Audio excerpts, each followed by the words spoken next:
Good morning, everybody. I'm Miss Epps. I'm your assistant principal at Mount Carmel Elementary, and today I'm going to read a story for you that is connected to our celebrations for Read Across America Week.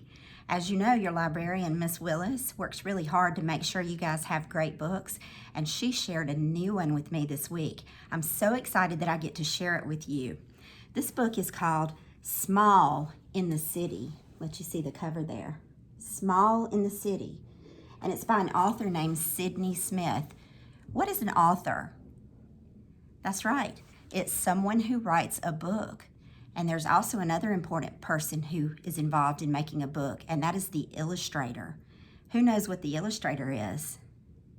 Absolutely. That is the person who draws the pictures.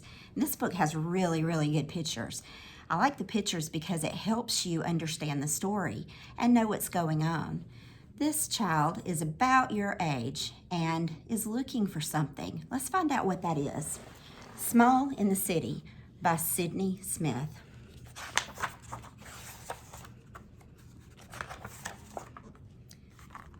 The author also illustrated this book. So that means this book is illustrated and written by the same person. And she dedicated it to someone named Sheila Berry. When an author writes a book, sometimes they have someone very special that they give that book to, and they say, this person is the reason I wrote this book. Let's check out these pictures. Small in the City. Can you tell by looking at the pictures where this child is? It looks like he or she may be riding a bus. Let's find out. Oh, you know what? We were right. Look at that. Can you tell that this little boy is sitting on a bus? How do you know? It's because you can see him in the window of the bus. And everybody that's driving by can see him sitting there. And the next picture shows you a little bit more about the child sitting on the bus. You can tell that other people are riding the bus. They're standing. Even though these pages don't have any words, you can tell a lot about the story.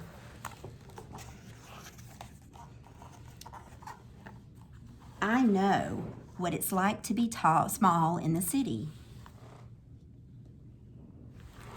By looking at these pictures, you can see that he's gotten off the bus. So he must be where he wanted to be. When you get on a bus, you're riding somewhere. If you ride a school bus, you're coming to school or riding home. This child is going somewhere in a big city, like maybe New York or somewhere like that. People don't see you, and loud sounds can scare you. And knowing what to do is hard sometimes. The pictures tell a story. Look at all the things this boy is seeing when he is small in the city. Right there. I see a traffic light and a taxi and someone riding a bike. So that lets me know that this is a very busy street. Very busy. Taxis honk their horns, sirens come and go in every direction, and construction sites pound and drill and yell and dig. I bet some of you have been by a construction site before and you've seen the workers with the heavy equipment and the big diggers and the big trucks, and there's a lot of noise and yelling so they can hear each other. That's what's happening in this big city. The streets are always busy. It can make you feel like your brain has too much stuff in it. But I know you. You'll be all right. If you want, I can give you some advice. Oh, goodness. Well, this boy is walking and he's offering to give someone advice. So that lets us know that he is talking to someone. Who do you think it is? It could be grandma. It could be a friend. Maybe it's mom or dad who goes to work in the city. Let's find out. Alleys can be good shortcuts, but don't go down this alley. It's too dark. An alley is a space between two buildings. Sometimes people keep their trash cans there. It might have, some boxes. Sometimes you see trash there, especially in a big city. And there's the boy. He's walking right past that alley. 3 big dogs chase and bite each other in this yard. I would avoid the place if I were you. Oh my goodness. Behind that fence, 3 big dogs, a little bit scary. You wouldn't want to stick your fingers through that fence, would you? I see the dogs right there. There are lots of good places to hide, like under the mulberry bush or up the black walnut tree. This is a mulberry bush right here. And that is a black walnut tree. It has good branches for climbing. I bet some of you have climbed a tree before. It can be a lot of fun, but you have to be careful.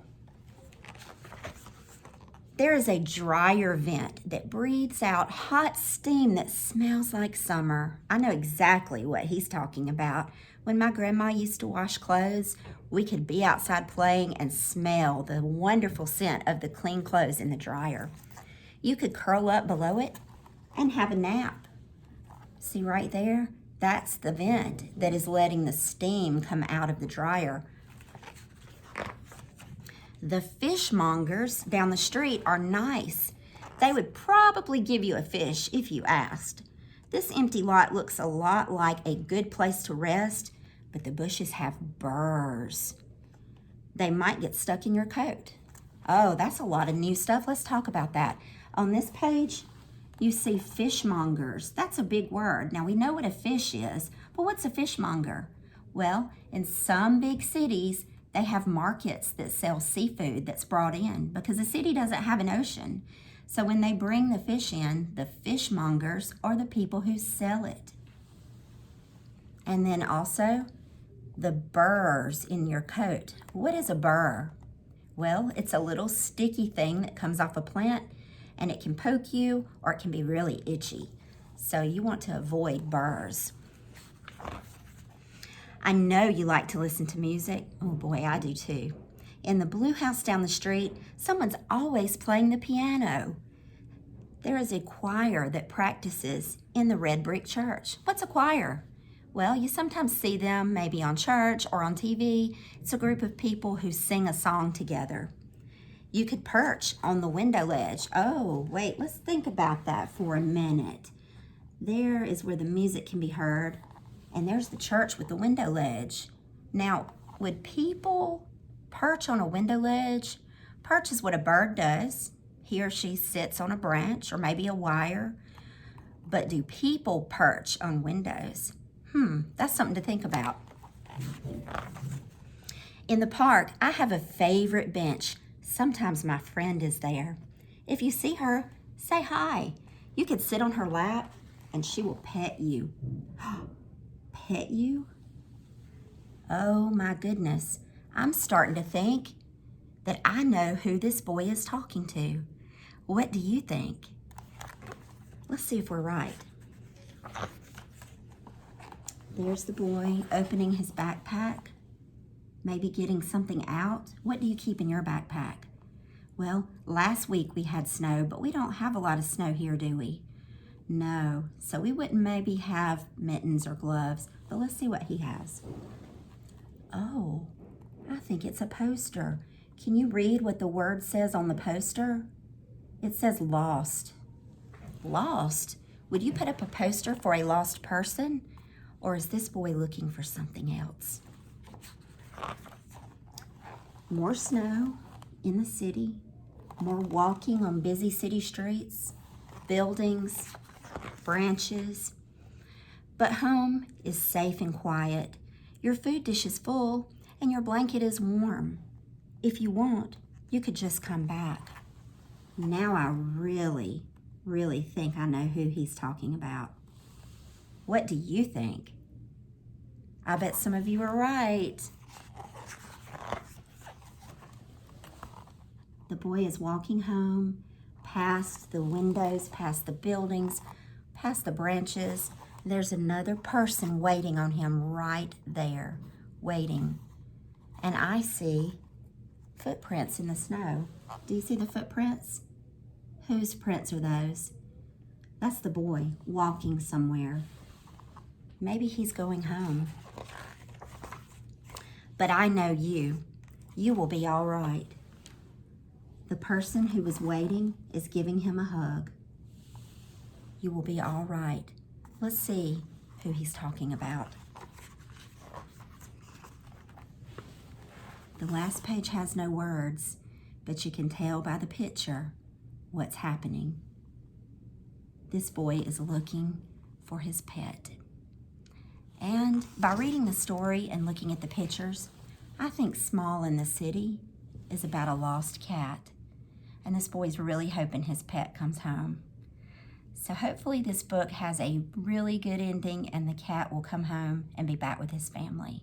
I hope you have a great day, and I'm so glad I got to read this story to you.